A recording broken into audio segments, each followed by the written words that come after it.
tudo bem? Bem-vindos a mais um vídeo e finalmente aqui no nosso canal vamos ter uma nova montagem do aquário. Foi um tempo de espera muito grande porque por diversos motivos aqui que eu nem vou entrar de novo, construção, tive que trocar o vidro do aquário porque pedi para trocar por pequenos detalhes que me incomodaram. Eu queria que a gente começasse com o pé direito aqui, né? Principalmente porque é um aquário entre aspas, né? Modelo do canal e eu não queria ter basicamente deixar nada para trás. Então, por esses vários motivos, essa novela se estendeu por mais tempo do que eu gostaria, mas finalmente hoje você vai ver a montagem desse aquário aqui. Hoje nós vamos ver os testes que nós fizemos, que eu fiz aqui no aquário. Você vai ver como é que eu preparei o substrato, como eu preparei a rocha, né, que eu coloquei no aquário, que é uma rocha artificial. E eu queria que você usasse isso daí de exemplo, né, para que você fizesse também a mesma coisa no seu aquário aí. Não que esse é o único jeito de fazer, mas para que você prestasse atenção nos detalhes. Aquarismo é detalhe, são pequenas coisas que você faz, é exatamente como você coloca a rocha, como você prepara a rocha, porque ela pode trazer já muitas coisas ruins para o seu aquário se você não for um aquarista cuidadoso nesse sentido. Preparação do sal, preparação da água, né? Tudo isso para que você tenha um pouquinho de acerto aí, né? Nós mostramos aqui no canal a montagem daquele meu primeiro aquário. Se você me acompanha aqui, nós estamos batendo 8.000 inscritos, então tem várias pessoas que me acompanham desde o início. Eu era um completo iniciante montando meu primeiro aquário. Óbvio que depois de um ano de preparação, comprando equipamentos, né, para estar com tudo pronto, e agora montando esse segundo aquário, eu não posso dizer que tenho uma experiência para criar regras no aquarismo, e eu acho que isso é muito péssimo, mas eu tenho um pouquinho mais de conhecimento, e com esse conhecimento aqui, com a didática, com as imagens, com tudo que eu tenho preparado aqui com bastante carinho aqui para você acompanhar uma montagem. E quando você for montar o seu, você já saber mais ou menos o que esperar, tá bom? Vamos lá, vou mostrar para vocês o que eu fiz aqui. Bom, então vamos lá. Esperei chegar essa questão do vidro novo aí, tá tudo certo, do jeito que eu queria, muito bem feito agora, tudo ótimo.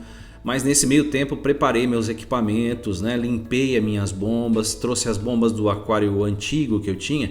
Essa é a minha Glamorquinha antiga e eu comprei uma Glamorca nova, né? Na verdade, o proprietário do aquário que ficou comprou uma nova para colocar lá. E aí a minha Turbine Duo, dei uma zerada nela, mexi na minha bomba, na minha dosadora para que eu pudesse ter ela tudo prontinho. Coloquei os equipamentos ali na minha caixa de elétrica. E aí vamos lá, o mais importante agora.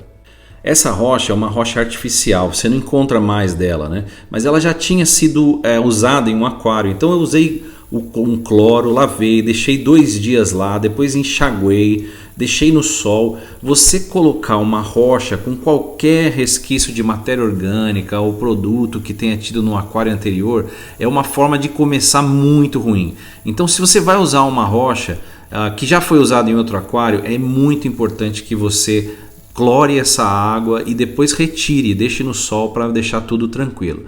Bom, aí fui ajustando meus equipamentos ali e enquanto isso preparando a minha mídia. Essa é uma mídia que eu vou usar, chama BioBlock, e ela está num suporte que eu recebi aí, o pessoal da Mixriff me mandou. Essa BioBlock, cada bloco desse ela trata uma quantidade até muito superior do que eu vou usar no meu aquário. Para você ter uma ideia aqui, ó, vem com 2 nessa caixa, ela trata 2.850, então cada uma delas trata 1.400 litros. É uma mídia porosa para que você consiga manter aí suas bactérias, né? A Mixriff mandou também essas bases de corais que eu vou usar no futuro. E aí, vamos lá. Uma das coisas mais importantes é que você teste. Aqui eu estou jogando água de torneira no meu aquário e eu vou encher ele inteirinho para que a gente veja se não tem nenhum vazamento. A gente chama de teste de estanqueidade ou teste hidrostático. E aí o que eu vou fazer? Coloquei na verdade, né, a minha bomba de recalque para circular. Testei o ladrão, testei o ruído do aquário, ver se estava tudo ok. Havia transbordamento do sexto vidro ali, consegui trabalhar e ajustar para que o ruído ali ficasse ok. Isso era importante para mim, porque ele está na sala, esse aquário. Eu não quero um aquário que fique fazendo muito barulho, né?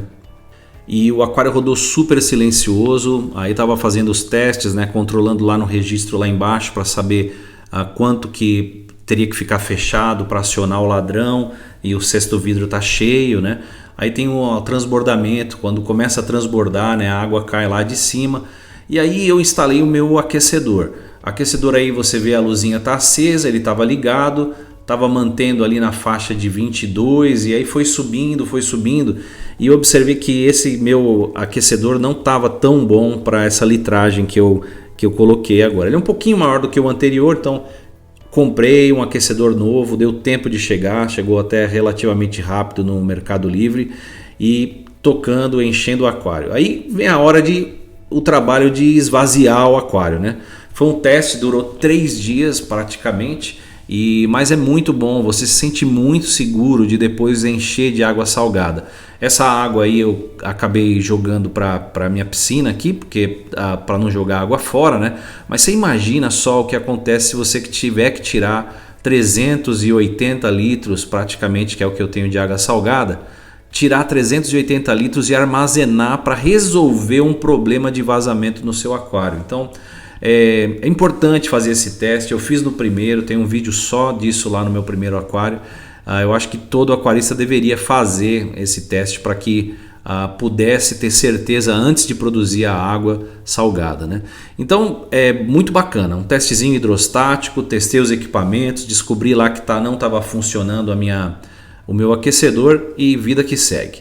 Enquanto isso, já tinha tudo preparado, né? O meu polipropileno, meu carvão block, já tinha resina aqui para montar o meu filtro, porque agora, depois de 3 dias do aquário rodando lá, era hora de eu montar o meu filtro de RO para produzir uma água salgada decente aqui para fazer a minha primeira montagem.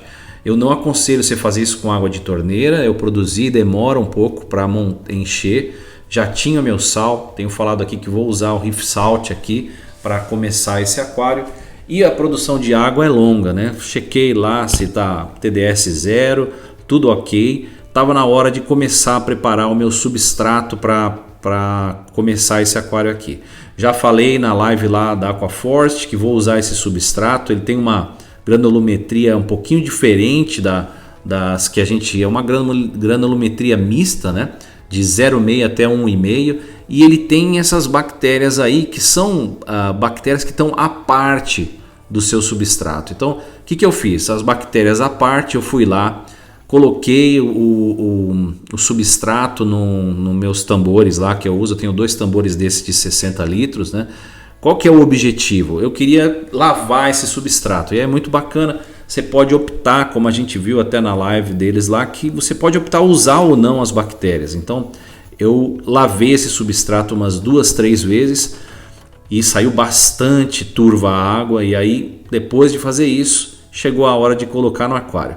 Tem um parceiro lá, o Pedro, que é meu filho, está começando a se interessar pelo aquarismo, e eu tenho feito ele participar bastante aí, porque essa é a hora, né, de colocar a mão na massa. Então preparei o substrato lá, e até então não coloquei bactérias. Tem uma coisa muito interessante que a gente vai ver, que depois, para colocar bactérias, né, o fabricante pede que você coloque 3 litros de água a cada 7,5 kg, que é o que vem nesse pacote, né? E nesses 3,5 kg de água, ali que você vai jogar aqueles vidrinhos de bactérias, como eu falei.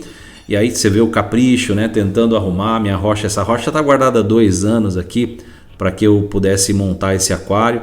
Estou muito contente com ela. Ela é uma rocha de resina totalmente oca, né? Então por isso que eu estou carregando um pouquinho mais na biologia. Tenho o BioBlock lá no SAMP, né? Para que eu possa, como eu não tenho rochas naturais que são mais porosas, né? Estou tentando dar uma carregadinha no resto. Então, só para concluir, terminei, montei ali do jeitinho que eu queria, e aí fui colocar, eu coloquei todo o substrato e coloquei praticamente 9 litros de água no aquário, que é o que eles pedem, né? 3 litros para cada saco, para que eu pudesse ativar esse meu substrato. Você pode fazer isso num balde, se o seu saco do substrato não tiver furado, você pode fazer no saco do substrato também. Mas eu optei por fazer uma coisa um pouco diferente. Joguei tudo no aquário, joguei a quantidade de água que eles pedem e tem uma informação bastante importante que é você precisa ter uma temperatura ideal para jogar suas bactérias lá, que é de 25 a 28 graus. Na verdade, é nessa temperatura que essas bactérias vão se proliferar mais satisfatoriamente. Então, com o aquário lá com 9 litros de água, coloquei o aquecedor, logo de cara a temperatura estava 20 e poucos graus, 22, cheguei em 25 com esse aquecedor menor e aí ativei esse substrato por 24 horas. Durante esse tempo aí comecei a produzir minha água com sal e aí comecei a encher o aquário. A temperatura ali, ó, não está muito boa essa foto, mas ela está perto de 27 graus, que é o que ele pede. E aí você começa a ter, né, os problemas aí de circulação. A bomba estava na vertical e não dá para ficar substrato com essa bomba na vertical. Então aí você vê ela já na horizontal. Até perdeu uma calotinha ali, a minha Glamor, que está no outro aquário lá, no aquário antigo. A gente tem que procurar, tá embaixo de alguma rocha lá. Tudo rodando, ó, você vê a água um pouquinho turva. Eu coloquei um amônia alert para monitorar, né, a amônia aí, porque eu vou entrar com corais já bem logo, né, no aquário. E aí você vê aí a água já muito cristalina e tudo pronto aí para o próximo passo. Bom, pessoal, então é isso aí. Você vê que dá trabalho, né? Tem um monte de detalhezinhos. Pensa que todos os recipientes que eu utilizei são recipientes que estão dedicados exclusivamente para o aquário, nunca foram utilizados para transportar qualquer outra substância. Então tudo muito limpo, né? Esterilizado, para você não já jogar um monte de coisa no seu aquário logo no início, né? Então presta atenção, procura começar também desse jeito, assim, com tudo pronto, né? Tem tudo em casa, não dá para sair correndo para buscar outras coisas, esperar chegar pelo Mercado Livre, né? Prepare-se, deixe tudo pronto para começar o seu aquário e você vai ter bastante sucesso nessa fase, que eu garanto para você, é uma das fases mais bacanas que tem no aquarismo, que é quando você vê aquele seu projeto planejado de muito tempo pronto para você começar a tocar. Então, próximo vídeo vou mostrar essa questão aí do desenvolvimento dessa ciclagem mais curta, que vai me permitir. Hoje aqui eu estou gravando esse vídeo no sábado, no dia 25, e hoje é que eu vou colocar os primeiros corais. Obviamente vou colocar corais soft, um pouco de zoanthus, um Green Star Polypus, uma Anemona Rock ali para ver como é que ela desenvolve. E você vai entender quais são os cuidados que você tem que ter se você decidir fazer uma ciclagem acelerada, ou mesmo que você espere 30, 40 dias aí para colocar os seus primeiros corais, quais são os cuidados que você tem que ter antes de fazer isso. Nós vamos ver no próximo vídeo e eu vou mostrar para vocês o que eu acabei de fazer aqui nesses últimos 2 dias. Tá bom, pessoal? Muito obrigado por assistir. Até a próxima. Tchau, tchau. Valeu!